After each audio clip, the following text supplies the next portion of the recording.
Bagaimana kalau ada keluarga yang membiarkan anaknya tidak berjilbab, nonton film sinetron dan yang lainnya? Ya diingatkan dong. Anda sebagai orang tua punya tanggung jawab. Kan Allah berfirman, ya ayyuhalladzina amanu qu anfusakum wa ahlikum nara. Wahai orang beriman, jaga diri kamu dan keluarga kamu dari api neraka. Jaga.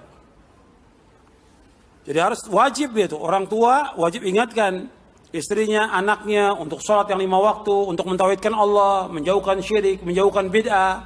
Kemudian juga dia menyuruh untuk pakai jilbab, melarang anaknya untuk nonton-nonton yang membuang-buang waktu, bahkan maksiat. Diingatkan, gak boleh diam orang tuanya. Bagaimana kalau istri dia bekerja dan di tempat kerjanya tempat laki-laki, bagaimana? Ya seorang suami kan yang disuruh cari nafkah, perempuan atau laki-laki? Suami. Allah melebihkan laki-laki dengan sebab keutamaan laki-laki. Yang kedua dengan sebab memberikan nafkah. Allah sebutkan dalam surah An-Nisa, Ar-rijalu qawwamuna 'alan nisa bima faddalallahu ba'dahum 'ala ba'd wa bima anfaqu min amwalihim. Laki-laki sebagai pemimpin bagi wanita. Jangan dibalik, laki-laki pemimpin. Laki-laki pemimpin. Dengan sebab Allah yang memberikan keutamaan laki-laki atas wanita. Yang kedua dengan sebab laki-laki memberikan nafkah. Laki-laki memberikan nafkah. Jangan dibalik. Bukan perempuan yang memberikan nafkah. Yang wajib mencari nafkah laki-laki. Dia mesti punya rasa cemburu. Gimana dia kerja si perempuan. Dari mulai naik angkotnya, naik bisnya, naik keretanya. Berjejel dengan laki-laki. Di kantornya kumpul dengan laki-laki. Di mana rasa cemburu dia? Dia cukup. Insya Allah cukup. Dia punya anak 2, 3, 5, 7. Cukup. Karena suami yang memberikan nafkah. Coba diambil pelajaran. Ya, antum lihat. Tukang sapu itu anaknya 3, cukup dia. Yang tukang sapu jalanan, istrinya di rumah. Tukang beca, istri di rumah, cukup dia. Kok nggak ngambil pelajaran? Kita nggak merasa cukup. Cukup kalau kita qanaah dan zuhud terhadap dunia ini, Allah berikan kekayaan kepada kita yang lebih daripada semuanya. Makanya kata Nabi Muhammad SAW, warda bima qasamallahu laka takun agnan nas. Hendaklah kamu redha dengan apa yang Allah berikan kepada kamu dari rezeki, kamu jadi orang yang paling kaya di muka bumi ini.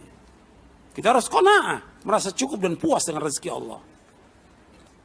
Ini sebenarnya malas saya untuk bacakan, tapi karena ditanya saya baca juga. Bagaimana seorang istri yang dia melakukan zina?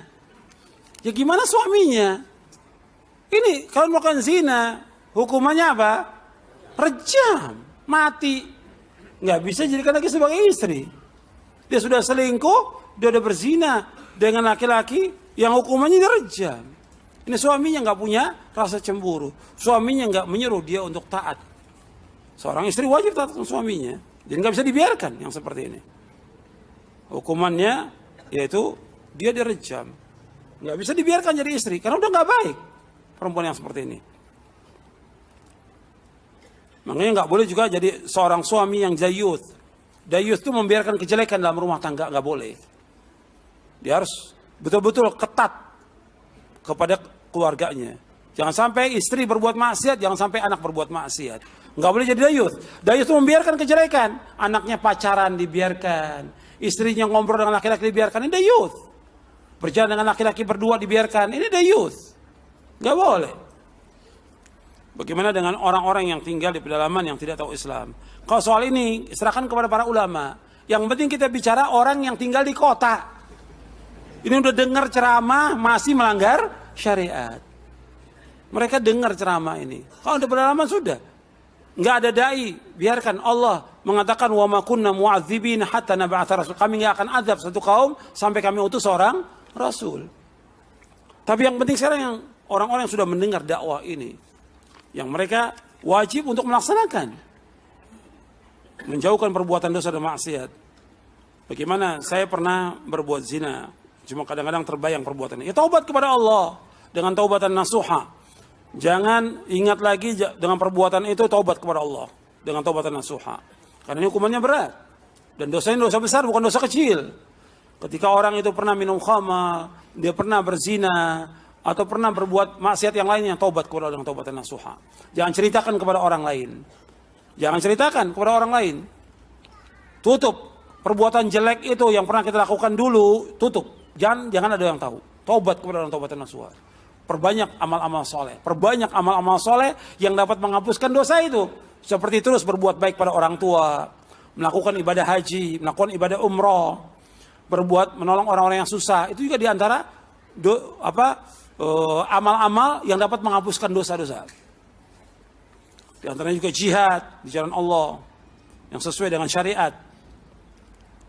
Bagaimana kalau kita melakukan perbuatan syirik yang kecil, ya taubat, kita nggak tahu kan. Tapi jelas kadang-kadang timbul itu. Sebab Nabi mengkhawatirkan syirik kepada umatnya, kepada sahabatnya, syirik kecil. Inna akhwafa ma akhafu alaikum syirkul asghar ar-riya. Sesungguhnya yang paling aku takutkan sekalian yaitu syirik yang kecil, yaitu riya. Makanya kita harus berusaha bagaimana taubat kepada Allah atas perbuatan ini. Kadang-kadang timbul itu. Terus setan menggoda supaya kita riya, pamer, bangga, ujub. Gitu. Ingin mencari popularitas, ingin dikenal oleh orang, hati-hati yang seperti itu. Setan terus berusaha. Makanya kita taubat. Makanya di antara doa Nabi baca apa? Allahumma inni a'udzubika min an usyrika bika syai'an a'lamu astaghfiruka lima la a'lamuhu.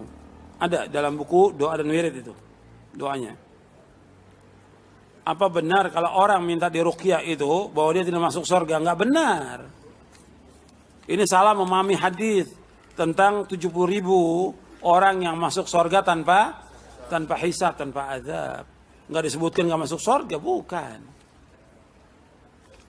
Cuma dia sebaiknya tidak minta diruqyah. Tapi ada orang yang memang kondisinya darurat. Dia membutuhkan orang untuk meruqyah dia. Boleh, secara hukum syar'i boleh. Cuma sebaiknya tidak minta. Tapi kalau kita tahu dia butuh untuk diruqyah, ya kita langsung ruqyah orang itu. Apakah benar bahwa kita di dalam Islam itu mengikuti Al-Quran, ijma', qiyas? Ini nggak benar. Yang benar mengikuti Quran, sunnah. Menurut pemahaman salafus saleh. Ditambah lagi ijma' siapa? Ijma' sahabat. Adapun tentang masalah qiyas itu dipakai dalam masalah fikih kalau tertentu dibutuhkan. Itu.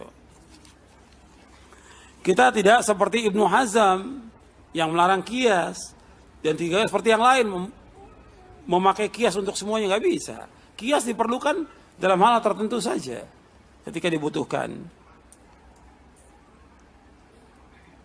Seperti umpamanya kita membagikan zakat fitri itu dengan beras. Zaman Nabi tidak dengan beras. Nah, kita qiyas karena sebagai makanan pokok. Dan masih banyak lagi yang lainnya. Saya menempel bacaan-bacaan di atas pintu rumah supaya bacaan-bacaan itu bisa menghindari bahaya. Apa benar? Enggak benar ini. Karena apa? Ayat-ayat hadis nggak bisa menghindari bahaya ditempel di rumah. Tetap aja setannya masuk. Yang disuruh kita nempel atau baca? Disuruh baca. Disuruh baca, bukan setel kaset, bukan murotal. Disuruh kita baca. Kata Nabi, ikra'il Qur'an, baca Al-Quran.